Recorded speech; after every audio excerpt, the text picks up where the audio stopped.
कि मैं शुरू करती हूँ आज का सेशन।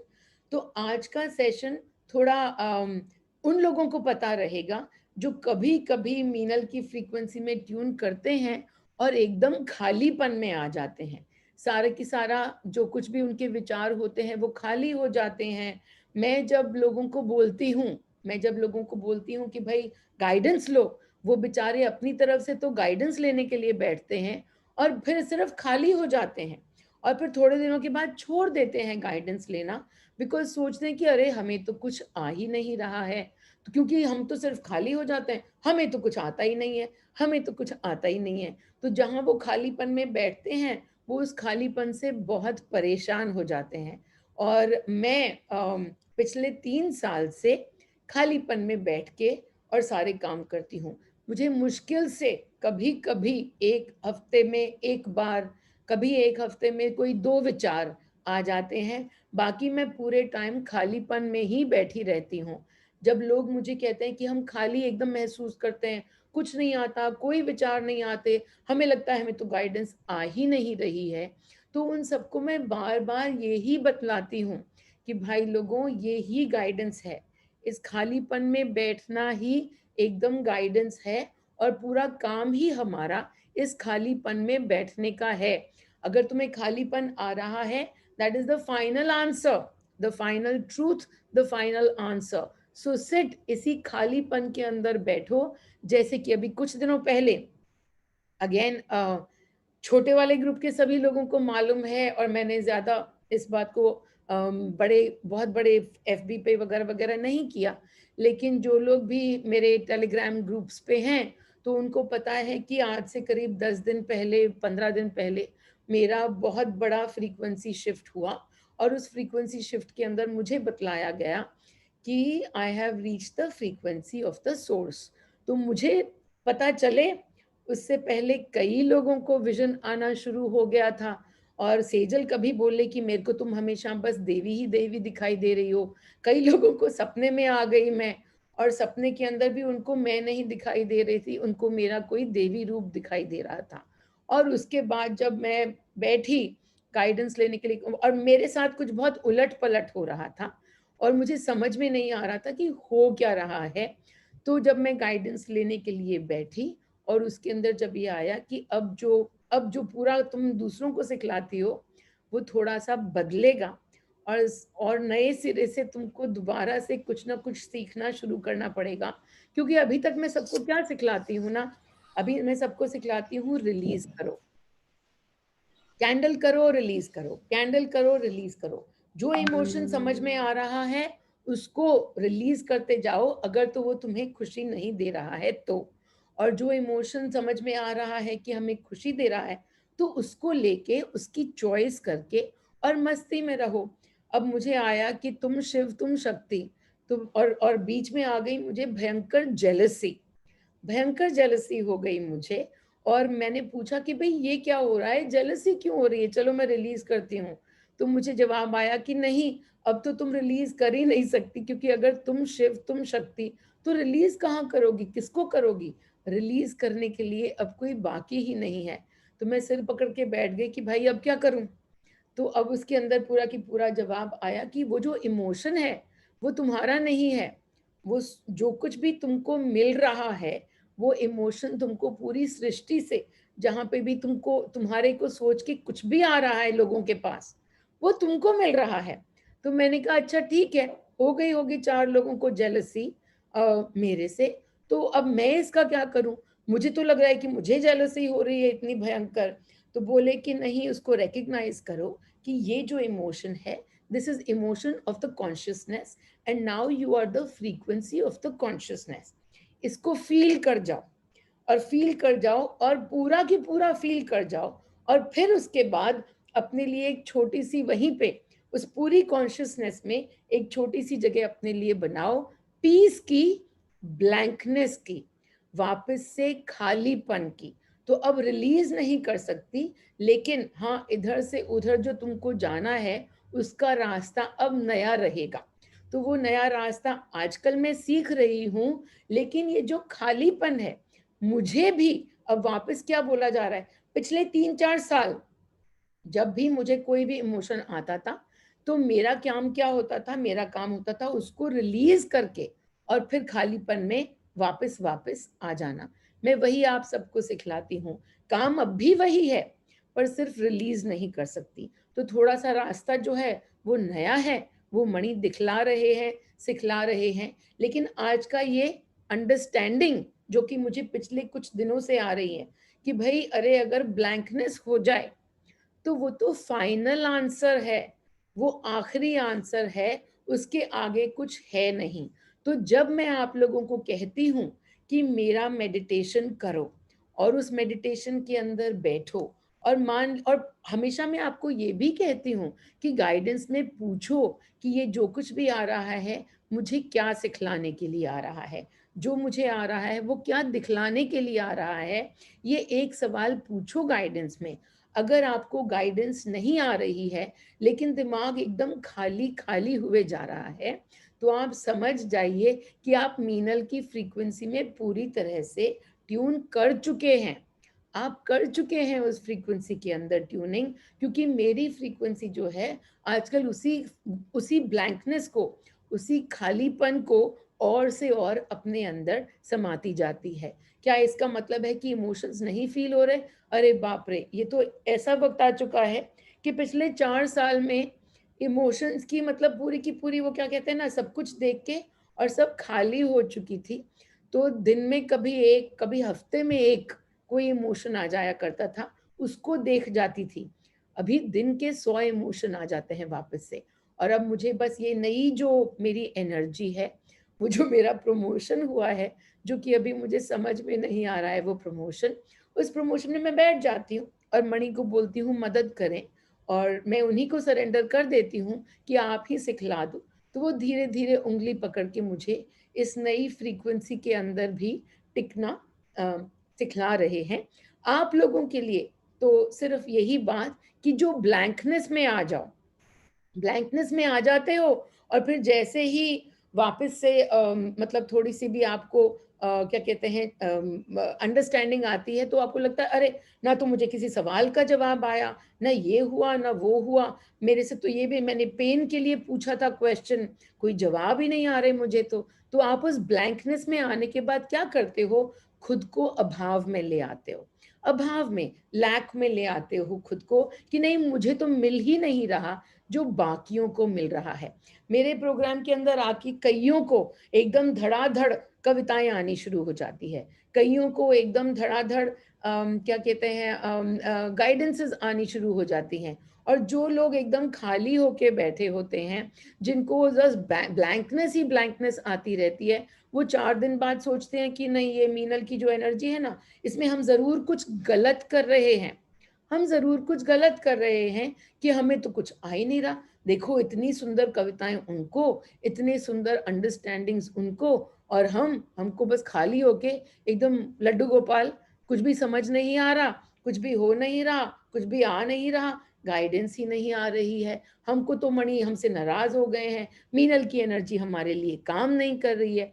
तो ये सब होता चला जाता है। तो हमने क्या किया, वो ब्लैंकनेस जो कि फाइनल आंसर है, जो ब्लैंकनेस है वो आखिरी पड़ाव है।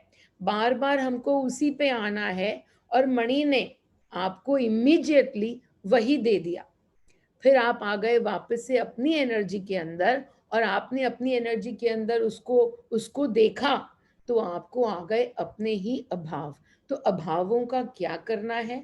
अभाव को उठा के अभी, अभी के लिए आप कर सकते हैं उसको रिलीज़, तो इसलिए आपको अभावों को रिलीज़ करना है। आजकल मैं कई लोगों को जो मेरे 30 डे प्रोग्राम में हैं, वो उन कई लोगों को मैं पीएलआर जब करवाती हूँ तो पास्ट लाइफ रिग्रेशन, तो मैं 3-4 को पास्ट लाइफ रिग्रेशन करवा रही थी और पहले को करवाया, बोला कि पास्ट लाइफ में जाओ। तो मेरी पूरी की पूरी जो पास्ट लाइफ रिग्रेशन होती है, वो गाइडेड होती है, जो मणि मेरे को बतलाते हैं करने को। तो उनको बोल रही हूँ मैं कि पास्ट लाइफ में जाओ, वो तो पास्ट लाइफ उनको आ ही नहीं रही कोई। वो कि थोड़ी-सी शुरू भी हो पास्ट लाइफ, तो उसके बाद बहुत जल्दी वो बोले कि नहीं हम बस ब्लैंकनेस ही आ रही है, बस ब्लैंकनेस ही आ रही है, कुछ और आ ही नहीं रहा। तो मुझे भी समझ में नहीं आया, क्योंकि आज तक कभी ऐसा हुआ नहीं कि मणि ने पास्ट लाइफ दिखलाई हो और ब्लैंकनेस आई हो और किसी पास्ट लाइफ में जाके कोई समाधान ना निकला हो। ऐसा आज तक पहले हुआ नहीं था। और अब सितंबर के महीने में मैंने जितनों को, कितने सारों को मैंने, जब उनके सितंबर का 30 डे प्रोग्राम के बीच में मैंने उनको पास्ट लाइफ रिग्रेशन करवाया, तो इतने सारे लोग थोड़ी बहुत लाइफ आए और उसके बाद ब्लैंकनेस में जंप कर जाएं। तो चौथे के साथ जब ऐसा हुआ तो मैंने मणि को पूछा, मैंने कहा भाई ये हो क्या रहा है, हमें समझ में नहीं आ रहा है, किसी को भी पास्ट लाइफ क्यों नहीं आ रही है, मैं उनको करवाना चाहती हूँ, कोई उनके आंसर्स निकले, कुछ हो। और मणि बोले कि नहीं, सारे के सारे जो ये लोग रोज तेरी फ्रीक्वेंसी के अंदर ट्यूनिंग करते हैं, ये रोज बैठ के वो मेडिटेशन करते हैं तेरी फ्रीक्वेंसी में ट्यूनिंग करने की, और अब ट्यूनिंग के अंदर तेरी जो फ्रीक्वेंसी है उसके अंदर पूरा की पूरा ब्लैंकनेस द फाइनल आंसर। तो उन लोगों को फाइनल आंसर तक पहुंचाया जा रहा है, और उनकी वो जो पास्ट लाइव्स, करंट लाइव्स, ये लाइफ, वो लाइफ, उसके जितने भी सवाल थे, वो सवाल सारे के सारे अपने आप से गिरने शुरू हो जाएंगे, जो वो यही ट्यूनिंग करके इसी ब्लैंकनेस में बैठ जाना शुरू कर दें। ब्लैंकनेस के लिए शब्द आया मोक्ष, यही है मोक्ष। तो आपको जब ब्लैंकनेस आ रही है, तो एक्चुअली आपको जो मोक्ष है, जो कि हम हमेशा सुनते आए हैं कि मृत्यु के बाद मिलेगा, कभी अगर हमारी क्या कहते हैं अच्छी खुशकिस्मती रही तो मिलेगा हमें मोक्ष। तो मुझे समझ में आ रहा है कि नहीं, मोक्ष इज नथिंग, कुछ नहीं है मोक्ष सिवाय इस ब्लैंकनेस के जिसमें तुमको बार बार पहुंचाया जा रहा है। तो मोक्ष यही होता है, एकदम ब्लिसफुल ब्लैंकनेस। अगर आपको उस ब्लैंकनेस में शांति नहीं और अशांति है, तो आपका काम अभी भी उस अशांति को रिलीज करने का है। उस ब्लैंकनेस में जहाँ पे एकदम आपको कोई चिंता नहीं और आप सामने देखते हो और आपके काम होते चले जाते हैं, और कई बार काम नहीं भी होते और आप एकदम ब्लैंकनेस में बैठे हुए हैं, और ये ब्लैंकनेस आपको परेशान नहीं कर रही है। वो ब्लैंकनेस जब परेशान करती है तो एनर्जी है अभाव की, लेकिन जब ब्लैंकनेस परेशान नहीं कर रही और अथाह एकदम इतना समंदर है शांति का, तो वो लोगों को फील हो रहा था। ये जब मैं उनको पास्ट लाइफ रिग्रेशंस करवा रही थी, मैं पूछती थी क्या हो रहा है, अब देखो अब क्या हो रहा है, अरे इतनी शांति में बैठे हुए हैं, यहाँ से हिलने का मन नहीं है, यहाँ से हिलने का ही मन नहीं कर रहा है, तो हम तो वहीं पे बैठे हुए हैं और इतना ही मजा आ रहा है, इतनी ही मस्ती आ रही है। तो मैंने कहा समझ जाओ यही है मोक्ष। मोक्ष के ऊपर मर के नहीं जाना है, मेरी फ्रीक्वेंसी के अंदर जी के ही मोक्ष मिला है। जी सब कुछ, जो स्वर्ग नरक वो तो हम महसूस कर ही रहे थे, ये जो मोक्ष है वो भी अब मेरी फ्रीक्वेंसी के अंदर आपको जीते जी ही उस मोक्ष स्थिति पे और लेके आ रहे हैं। तो जो पूरी की पूरी सृष्टि है उसके अंदर आपको सिर्फ मस्ती करने की है और कुछ भी नहीं। I have a switch to go into blank. First I was scared of being blank and बोले enjoy कर blank। एम बोले हाँ, तुमने जब उस दिन पे ये इन्हीं वेबिनार्स के अंदर बीच में एक क्वेश्चन पूछा था कि बहुत ही डिस्कनेक्टेड फील होता है, बहुत ही अलग फील होता है मुझे, मैं तो इस दुनिया की, एंड तो बहुत ही अशांति थी उस ब्लैंकनेस में। तो मैंने तुम्हें जवाब दिया था और बतला दिया था कि तुम उस ब्लैंकनेस के अंदर ज्यादा बैठो, क्योंकि वही ब्लैंकनेस के अंदर बैठना है लेकिन पीस के साथ। तो जो तुमको नॉन पीस फील हो रहा है उसको तुमको रिलीज करना था। तो हाँ, उसके बाद मणि ने तुमको वही जवाब वापस से दे दिया होगा ताकि तुम्हें अच्छे से समझ में आ जाए। तो and with that blankness I feel peace and peace, thanks to Mani and Meenal. जो ब्लैंकनेस है उसी के अंदर आके बैठना है। और कई बार कई लोग हमें आके बताते हैं कि अरे आपकी एनर्जी की मेडिटेशन हो ही नहीं पाती है, 3 मिनट करते हैं और उसके बाद इतनी भयंकर नींद आ जाती है। तो नींद में क्या होता है, नींद इज ब्लैंकनेस। तो अपने आप से वहीं पे लेके जाया जा रहा है और आपको उसका अनुभव, उसकी अनुभूति दिलवाई जा रही है कि अरे भाई ब्लैंकनेस में ही आना है। लेकिन हाँ, ब्लैंकनेस की भी समझ नहीं थी मुझे। 2-3 साल से जब ब्लैंकनेस होनी शुरू, जब पहले ब्लैंकनेस होती थी तो सिर्फ कुछ मिनटों की होती थी, तो एकदम समझ में नहीं आता था कि हो क्या रहा है, और लोग उसको फिर से कई सारे क्या कहते हैं उनको, कई सारे नाम दे देते हैं। तो जब मेरे को पहले पता नहीं था कि क्या करना है, कैसे करना है वगैरह-वगैरह, तो जब शुरू में ये ब्लैंकनेस आनी शुरू हुई, तो मैं एक कमरे से उठती थी दूसरे कमरे तक जाने के लिए, ये सोच के कि मुझे ये लेके आना है अभी, मुझे मुझे कुछ चाहिए, मैं उस कमरे से उठा के लेके आती हूँ। उस कमरे तक पहुँचती थी और मुझे कुछ याद ही नहीं रहता था कि मैं यहाँ पे क्या करने के लिए आई हूँ। तो जब कुछ याद ही नहीं रहता था तो मैं आई यूज्ड टू लाफ कि अरे उस कमरे में तो याद था। फिर वापस मैं चक्कर लगा के उस कमरे में पहुँचती थी, फिर याद आ जाता था कि क्या चाहिए था। बाहर निकलूँ, फिर ब्लैंकनेस। तो इसको भी लोग बहुत सारे नाम दे देते हैं, और वो उनके प्रोग्राम कि नहीं ये तो उम्र बढ़ रही है, इस वज़ह से हम भूल जाते हैं, अब तो बहुत भूलना शुरू हो गए हैं, वगैरह-वगैरह। तो आपने क्या किया, वो जो ब्लैंकनेस आ रही थी आपको एकदम शांति में लेके जाने के लिए, उसमें आपने अपने डर डाल दिए। उस ब्लैंकनेस के अंदर आपने अपने डर डाल दिए। तो मैं लोगों को बोलती हूँ कि भई जब ब्लैंकनेस आती है, तो उनको भी ऐसे ही देख जाओ, जैसे कि तुम बाकी सब चीज़ों को देखते हो, और समझ जाओ कि ये तुम्हारे लिए श्राप नहीं कि भई बुढ़ापा आ गया है तो याद नहीं रह रहा कुछ। ये श्राप नहीं, ये आशीर्वाद है। उसको देखने का नज़रिया बदलो और उसको लेके डरो मत।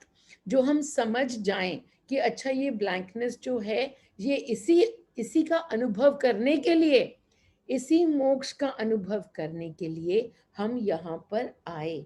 तो जब हम इस मोक्ष पर पहुँच जाते हैं, तो उसको भी अपने डरों में लपेटकर उस मोक्ष को जाने देते हैं और डरों को रहने देते हैं। तो डरने को निकालना है, डरों को रिलीज़ करना है और इस मोक्ष में ज़्यादा से ज़्यादा बैठना है। जब आपको ये समझ में आएगा कि आप भूल नहीं रहे, आपको ब्लैंकनेस में भूल नहीं रहे आप, आपको खालीपन में बिठलाया जा रहा है। जब आपको ये समझ में आएगा, तो जो कोई भी काम है, वो रुक नहीं जाता। आपको डर क्या रहता है कि अरे! जो कुछ भी ब्लैंकनेस है, अगर मैं इसी में बैठी रही पूरे दिन, तो काम कौन करेगा? काम कैसे होगा? कुछ ना कुछ मुझसे रह जाएगा, कोई इम्पोर्टेंट काम रह जाएगा, कोई इम्पोर्टेंट कागज़ देखना रह जाएगा, कुछ ना कुछ रह जाएगा। तो हमको जब ये डर है कि कुछ ना कुछ रह जाएगा, और हम जज करते हैं कि नहीं, हम और ज़्यादा अनप्रोडक्टिव हो जाएँगे, तो इस जजमेंट को, ये खुद को मोल-भाव करने को कि नहीं हमसे काम नहीं होगा, हमसे काम मिस हो जाएँगे, इन सब जजमेंट्स को और इन डरों को निकाल के और फेंकना है। जो हम उन डरों को फेंक देंगे, तो मेरे साथ भी यही हुआ। जब शुरू में ब्लैंकनेस आने लगी, तो थोड़ा-थोड़ा समझ में आता था कि कुछ फ़नी हो रहा है। मुझे डर तो नहीं आया, लेकिन मुझे बहुत हँसी आई कि ये कितना अजीब हो रहा है। मैं कमरे से बाहर निकलती हूँ, मुझे पूरा पता है कि मैं क्या लेने के लिए निकली हूँ। लेकिन कमरे से बाहर निकलते ही पूरा दिमाग खाली। फिर उसके बाद वापस कमरे में पहुँचो, फिर याद आ जाएगा, लेकिन फिर पूरा दिमाग खाली। समझ नहीं आ रहा था। फिर ये ब्लैंकनेस का पीरियड जो था, ये थोड़ा-थोड़ा और लंबा होने लगा। फिर उसके बाद ऐसा हुआ कि पूरे दिनों-दिन मैं इस ब्लैंकनेस में ही बैठी रहती थी, और कई बार ऐसा हुआ, जैसे मान लो कि मुझे मेरे हस्बैंड ने कोई चेक दिया कि इसको बैंक में जमा कराना है। अब उसने चेक दिया, मैंने सुन लिया, और मुझको अगले मिनट याद ही नहीं कि उसने मुझे चेक दिया है। अगले मिनट पूरी ब्लैंक। तो उसके बाद क्या हुआ, ये सचमुच की घटना है, ये ऐसा ही हुआ। तो टेबल जो थी, उसके ऊपर कई सारे कागज़ पड़े हुए थे, उसमें लाके और सुधांशु ने वो चेक भी रख दिया, और उसके बाद वो अमेरिका चला गया। मैं तो उसी अगले मिनट में भूल गई कि ऐसा कुछ भी हुआ था, उसने मुझे चेक दिया था। फिर अगले 3-4 दिन के अंदर जो हमारी सफाई करती हैं, उन्होंने सफाई की, उन्होंने सारे कागज़ों को तरतीब से लगा के और कहीं अंदर जाके, मेरे एक पूरा की पूरा किताबों का बुक शेल्फ है, उस बुक शेल्फ के ऊपर रख दिया वो सब कुछ। और ये सब कुछ मेरी आँखों के आगे से चला गया। जब मेरी आँखों के आगे से चला गया, और मैं एक दिन, मतलब ना महीने बीत गए, 1-2 महीने बीत गए, और मुझे कोई याद ही नहीं कि वो कोई चेक भी आया था। चेक की ही याद नहीं, और ना ही सुधांशु ने मुझसे पूछा। तो ख़ैर एक दिन मैं ऐसे ही बुक शेल्फ की तरफ देख रही थी, ऐसे में मैं भी कहती हूँ देख रही थी। मान लीजिए कि मुझे बुक शेल्फ की तरफ ध्यान दिलाया गया और मैं पूरे बुक शेल्फ को देख रही हूँ और मैंने एक कोना देखा और वो कोना मुझे बहुत ही बेतरतीब सा नज़र आया कि अरे यहाँ पे कितना कचरा पड़ा हुआ है और ये इसको मैं ना आज साफ कर देती हूँ। मैं मन में ठान के चली कि आज पूरे बुक शेल्फ को साफ कर देती हूँ। मेरे को ऐसा लगा कि मैं पूरे बुक शेल्फ को साफ करने वाली हूँ। मैं गई, मैंने वो सारे के सारे जो उस शेल्फ के अंदर, पहला शेल्फ मैंने वही उठाया और जहाँ पे वो सब कुछ ऐसे पड़ा हुआ था, जो कि मुझे पता नहीं था कि कुछ पड़ा हुआ है, लेकिन उसको मैंने उठाया और मैंने देखना शुरू किया और उसमें से ये चेक निकला और मैंने चेक को देखा। आजकल चेक की वैलिडिटी होती है 3 महीने की। उस चेक को एक्सपायर करने में 3 दिन बाकी थे। बस चेक को एक्सपायर करने में 3 दिन बाकी थे, तो मैं हँसी, मैंने कहा अच्छा ठीक है, यूनिवर्स ने ये पैसे जो थे, ये मेरे अकाउंट में डलवाने थे। इस वजह से 3 दिन पहले उसने मुझे दिखला दिया कि ये लो। जो तो वो 3 दिन के बाद जो तो वो 3 दिन के बाद और वो एक्सपायरी होने के बाद मुझे वो चेक दिखलाता, तो मेरे में क्या भाव आता?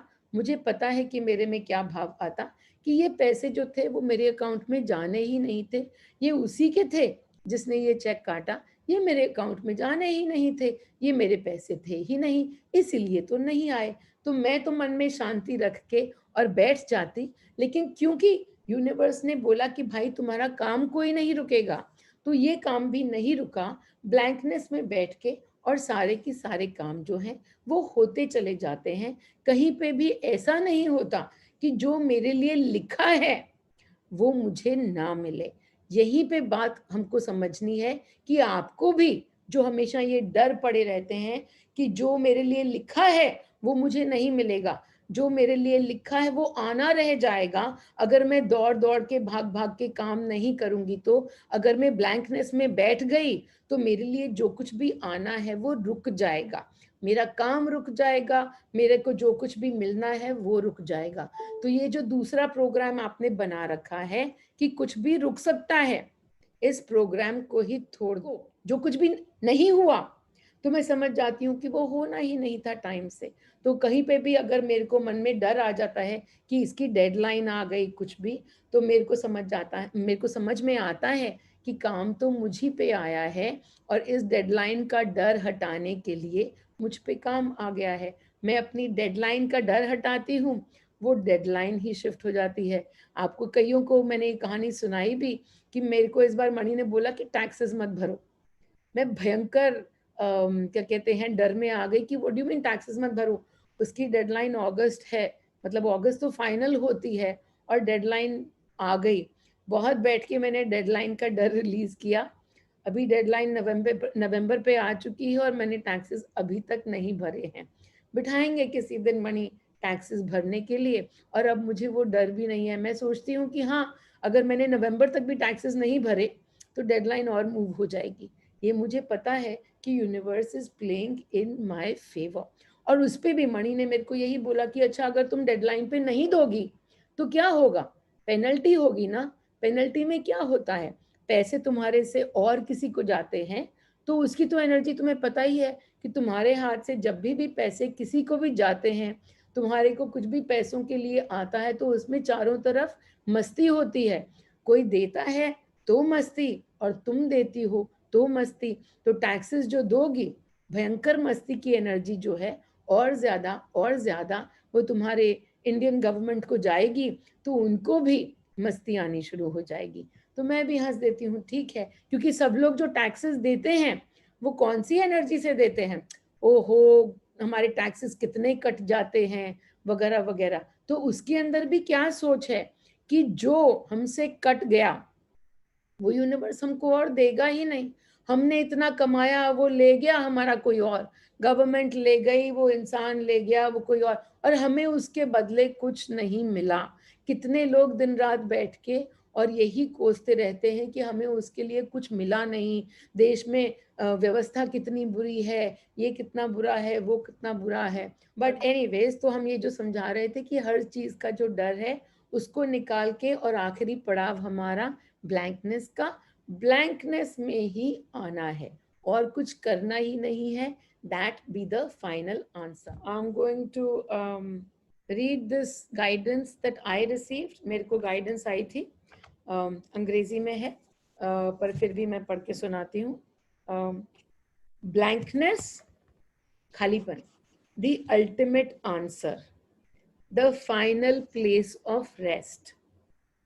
As if death already came to you while you are alive. Watch that dead body, so peaceful amid all that is happening around it, without any emotion. Good, bad, ugly, wonderful, no emotion. Without any attachment. Son, daughter, family, friend, no attachment, just the body. Without any fear, without any want. The body simply there, an observer of all this without even being the observer, effortless, blank. So I asked, where is the fun in that? Where is the fun in that? So answer came, yes. Where is the fun in that? You ask. Yes, there is no fun in that.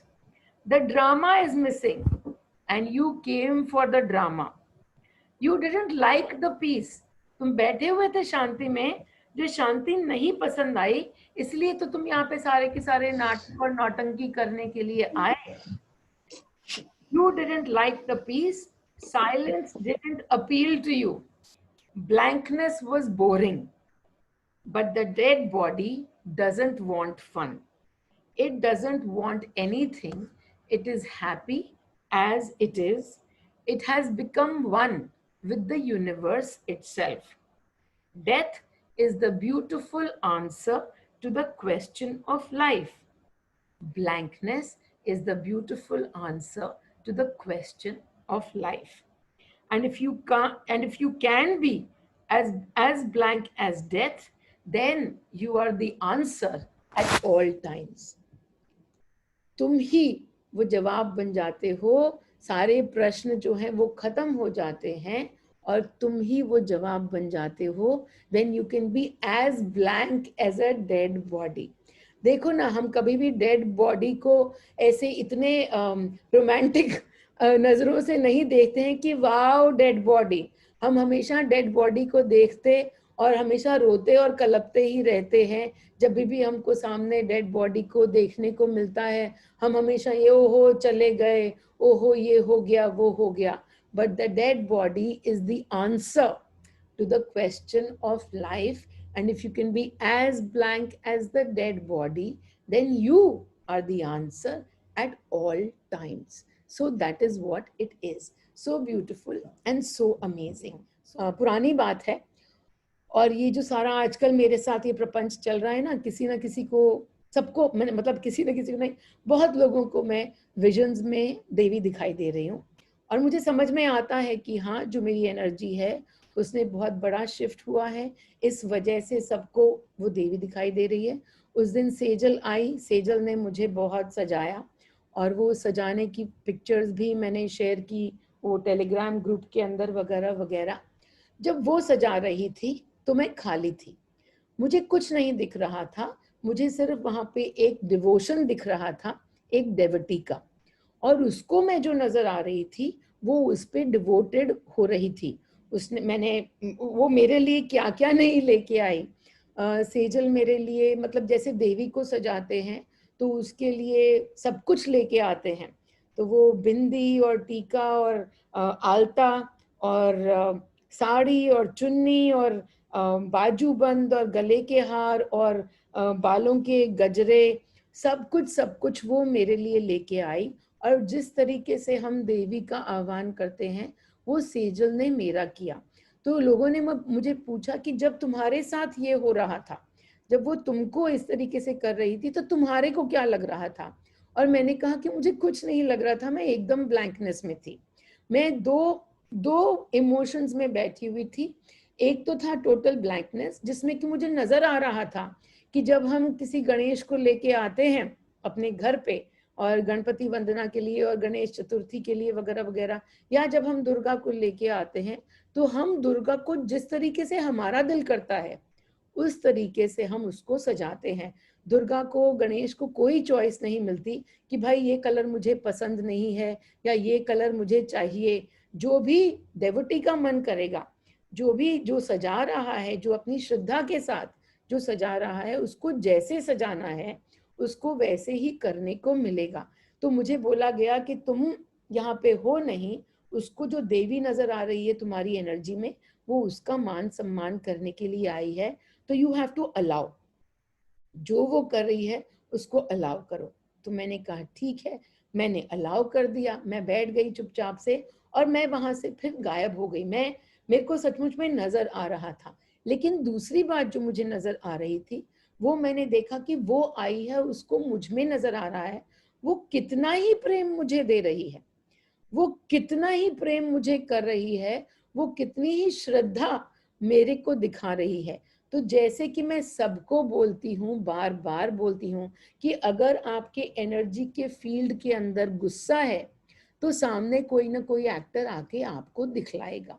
अगर आपके energy के field के अंदर lack है, अभाव है, तो चार एक्टर आपके सामने आके और आपको वो अभाव दिखलाएंगे। और यहाँ पे क्या हो रहा था कि मेरे अंदर जो श्रद्धा, जो फेथ, जो डिवोशन है, वो इस वक्त पे चार लोग खड़े होकर और मुझी को दिखला रहे थे। तो वो श्रद्धा भी, वो जो प्रेम है, वो भी मेरा ही है। सामने के कौन? सामने कोई नहीं, सिर्फ मिरर, सिर्फ दर्पण।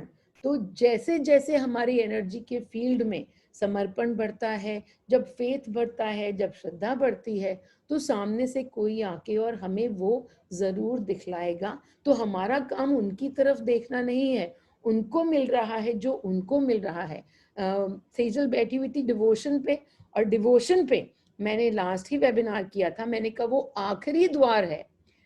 गुरु होना क्यों जरूरी है कि वो सिर्फ आखिरी द्वार है। तुम्हारे अंदर जो तुम्हारे लिए प्रेम है वो पहले तुमको कोई और एक्टर आके दिखलाएगा, और मात्र गुरु सिर्फ वो एक्टर है, और उसके बाद तुमको वो सारा की सारा प्रेम खुद में ही नजर आने लग जाएगा। तो जो सेजल ने मुझे किया, बिठाया और मेरे को देवी का सम्मान दिया, तो 4 मिनट के बाद मैंने क्या किया? मैंने वही किया, मैंने उसको बिठाया और मैंने उसको सम्मान दिया, और मैंने उसके अंदर की जो देवी है, जो शायद उसको नहीं दिख रही है, पर मैं वो एक्टर बन गई उसी मिनट में, और मैंने उसको उस देवी रूप के अंदर माना और उसको अपना प्रेम दिया। तो ये हम दोनों के बीच में, क्योंकि मेरे को तो हमेशा ही बोला जाता है कि अगर कोई तुम्हारे पैर छुए तो वो तुम्हारे पैर नहीं छू रहा है, वो तो उस शिव के पैर छू रहा है जो कि उसको तुम में दिखाई दे रहे हैं। तो तुमको तो सामने वाले में शिव दिखाई दे ही रहे हैं, तो तुम उस शिव का आदर कर दो, क्योंकि उसको भले ही ना दिख रहे हो अपने अंदर शिव, पर तुम उसके लिए वो एक्टर बन जाओ जो उसको उसके अंदर का शिव दिखला दे। तो चारों तरफ नाटक, एक्टिंग और सारे के सारे पात्र अपनी अपनी पात्रता निभाते हुए।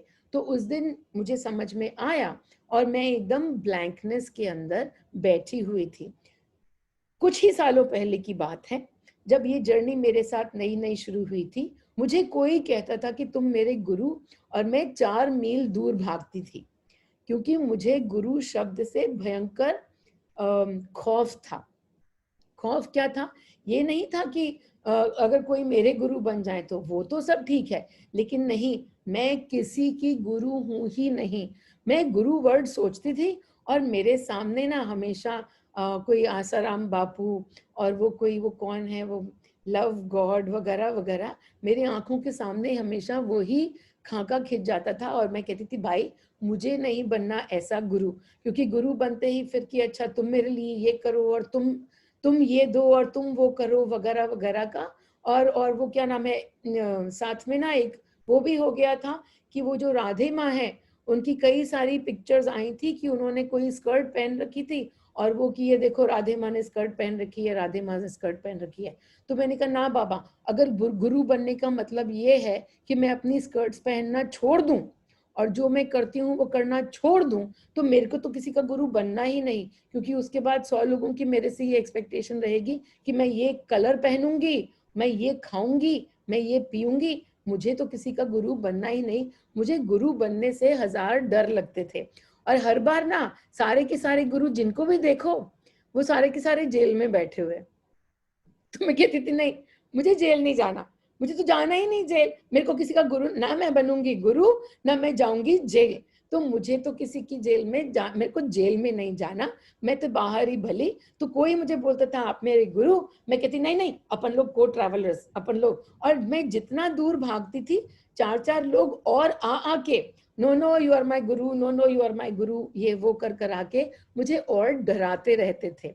तो एक दिन की बात है, तो मैं जैसे लोगों को सिखलाती हूँ ना, तो एक दिन मेरे को ये आया कि मैंने ये डर पाल रखा है, तो मैं इस डर को कैसे छोड़ूं।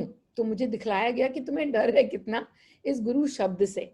तो एक दिन मणि मणि ने मुझे बोला कि तुम ऐसा करो कि अगर मैं तुमको बोलता हूँ कि तुमको ये ऊपर वाले फ्लैट में जो रहते हैं उनका जो घर है वो तुमको जाके और उनके बाथरूम वगैरह अगले 1 महीने के लिए साफ करने हैं, तुम उनके घर की जमादार, तो क्या तुम कर दोगी? तो मैंने कहा हाँ हाँ मैं तो कर दूंगी, आप बोलोगे तो मैं कर दूंगी। कि भाई उनके घर के, कोई बात नहीं, आप बोल रहे हो कि उनके घर का जमादार, तो मैं तो बन जाऊंगी, तो मुझे कोई टेंशन ही नहीं है। तो बोले कि तो जब मैं बोल रहा हूँ कि तुम 4 लोगों के गुरु बन जाओ, तो तुम्हें काहे टेंशन आ रही है? तो फिर थोड़ी टेंशन आ गई। तो मैंने कहा नहीं, मुझे बहुत डर है, मुझे जेल नहीं जाना।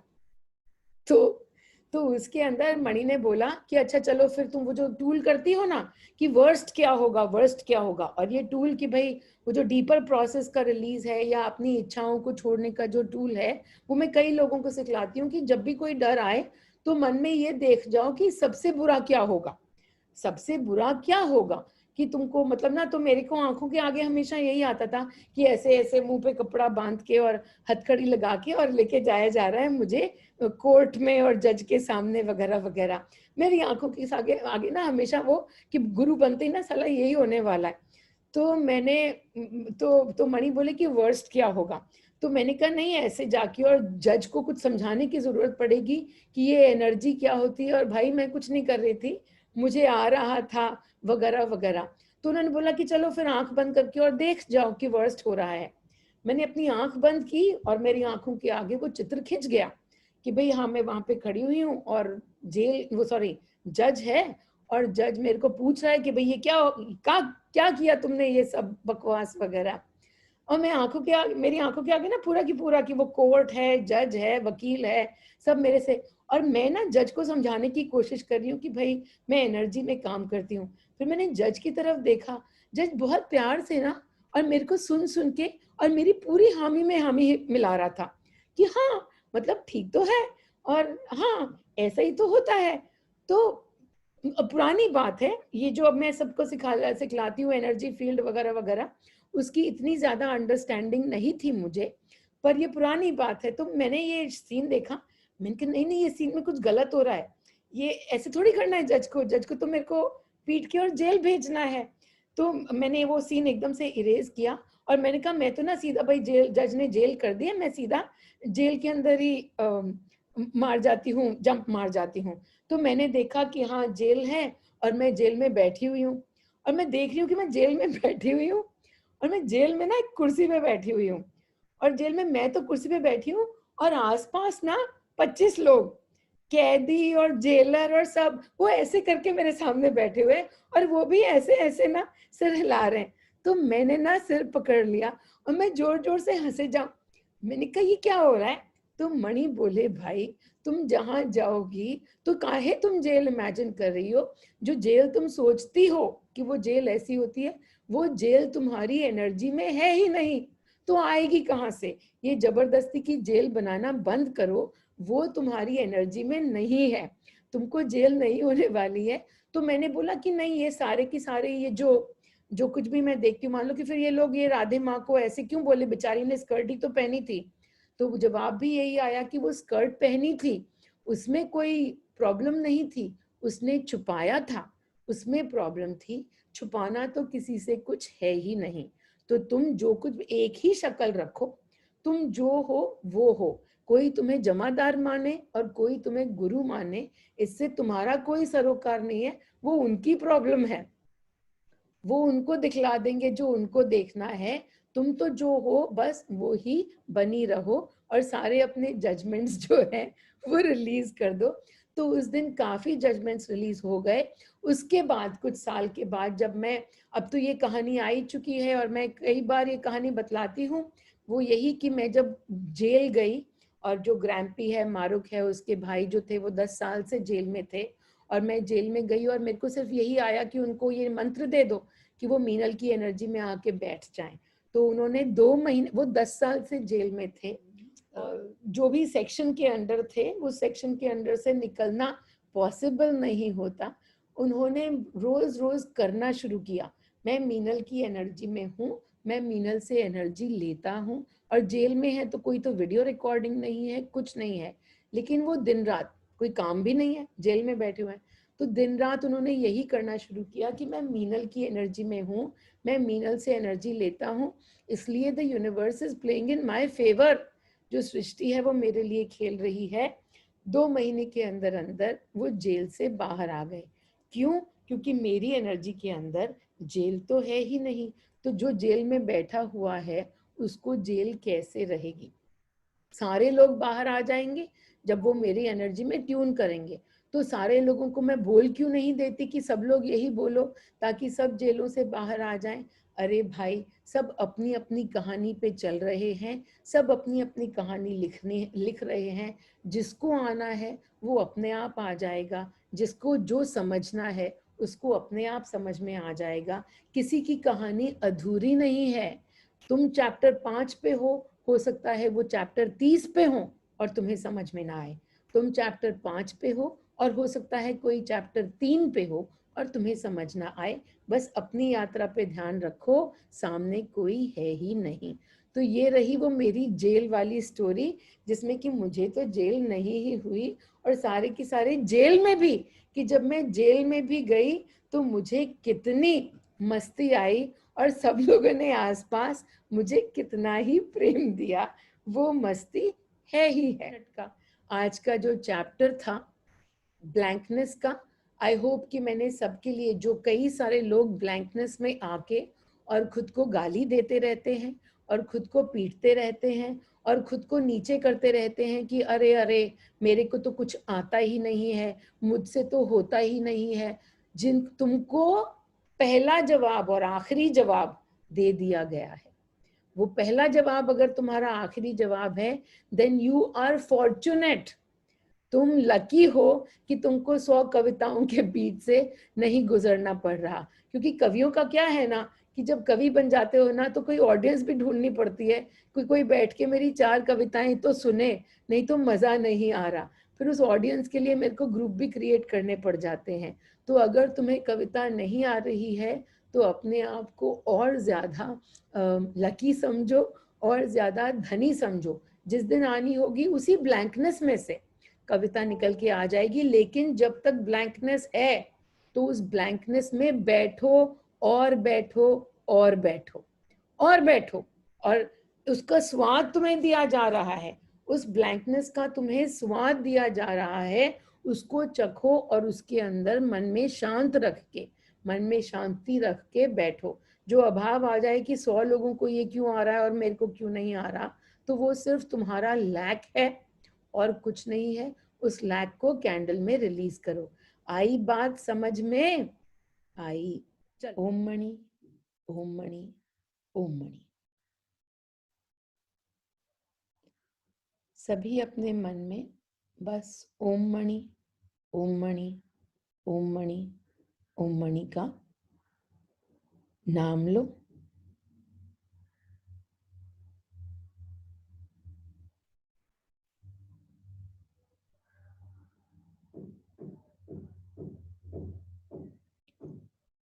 और इस वक्त अपने माथे पे, यहाँ पे थपथपाओ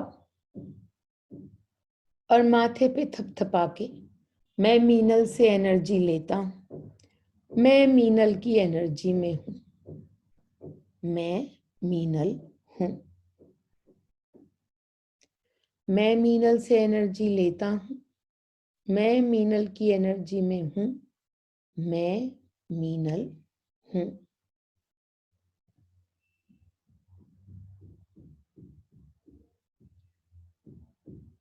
और इस एनर्जी को सीधा अपने दिल पे लेके जाते हुए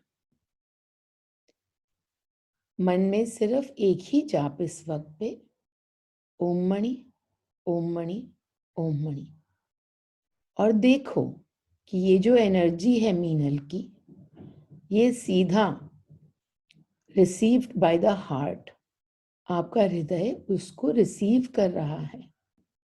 अपने हृदय को देखो, तुम्हें वो बड़ा होता नजर आएगा।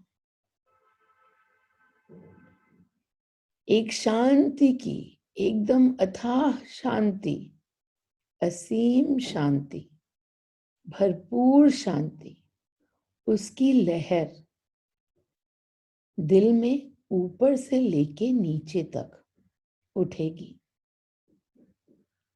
उस लहर को अनुभव करो, उसका आनंद लो। जैसे कि समुद्र के ऊपर वो लहर उठ रही हो, इस वक्त हम समंदर की सतह पर मस्ती में वो लहर उठ रही है, आनंद की वो लहर उठ रही है, और हम उस लहर के बीच में। और अब एक लंबी सांस और, ओम मणि, ओम मणि, ओम मणि। उस आनंद के सागर में, उस आनंद के समंदर में थोड़ा और नीचे जाते हुए, 1-2 फीट नीचे उस समंदर में, तो थोड़ी सी शांति और आई है। अब वो लहरों की हलचल इतनी नहीं है, यहाँ पे आनंद है लेकिन लहरें नहीं। वो शांति थोड़ी और मन में। और उस मन को देखो, वो मन तो सागर ही बन चला है।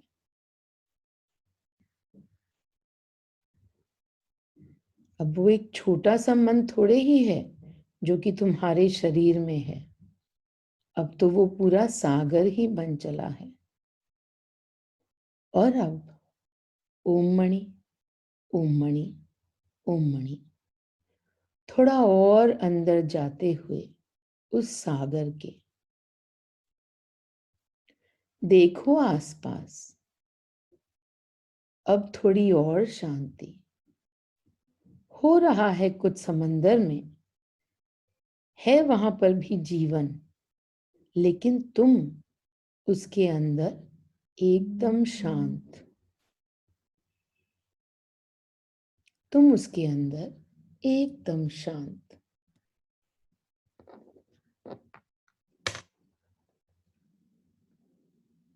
और अब एक बार फिर से ओम मणि, ओम मणि, ओम मणि।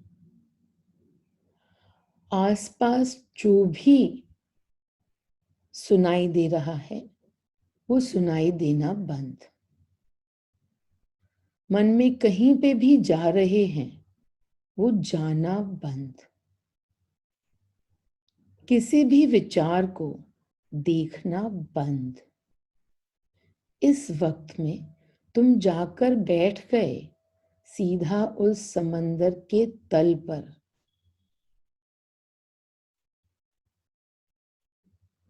एकदम शांत, बस खाली उस समंदर से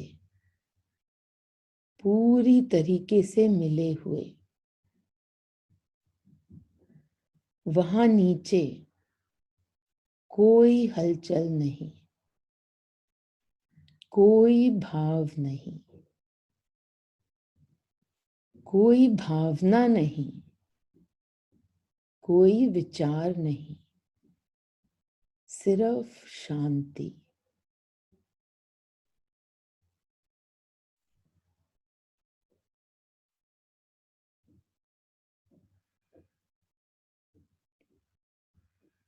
हो सकता है कि आसपास कुछ आवाजें हों, लेकिन वो कानों के भीतर ही नहीं जा रही, कानों से ही टकरा के वापस लौट रही हैं, क्योंकि वो जो तुम्हारा हृदय है वो बैठा है इस वक्त उस आनंद के समंदर में एकदम नीचे,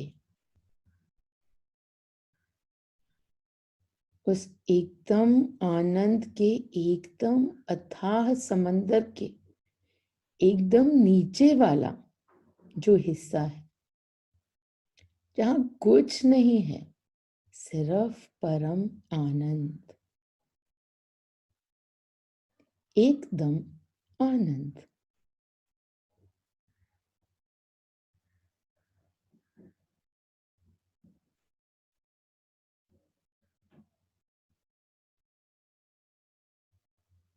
एकदम, एक क्षण, इस मोमेंट का, इस पल का आनंद।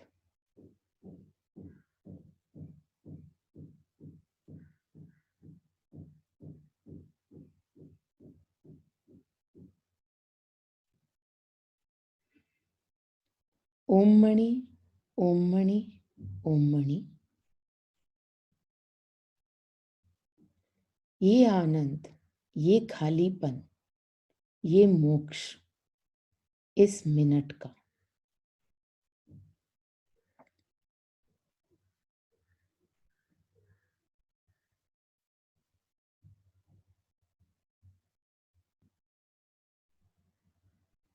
सिर्फ शांति, चारों तरफ शांति, और कुछ भी नहीं।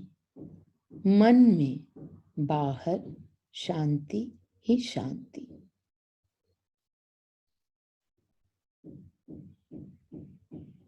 महसूस करिए इस बेहिसाब शांति को और समझिए ये आनंद, मोक्ष मिल रहा है इस वक्त आपको।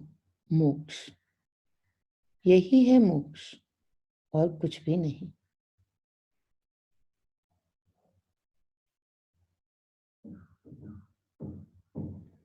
जो आपको दिन में कई विचार आए तो आप ओम मणि, ओम मणि, ओम मणि करके और मणि को वो सारे अपने विचार पकड़ाते जाएं और बैठ जाएं इसी इसी एनर्जी में, इसी पल में। बार बार मीनल की एनर्जी में आए और उस वक्त सिर्फ अपने मन में इस सागर की अथाह शांति में आप आके और बैठ जाएं। ये आप कभी भी कर पाएंगे। मस्ती में आ पाएंगे। अपने हर विचार को आप मणि को दे पाएंगे। ओम मणि, ओम मणि, ओम मणि।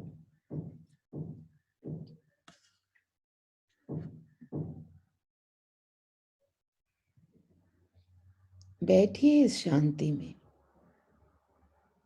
कुछ ना कहना और कुछ ना सुनना, बस इसी शांति में बैठे रहना। मैं अब यहीं पे खत्म करती हूँ। आप इसी शांति में बैठिए।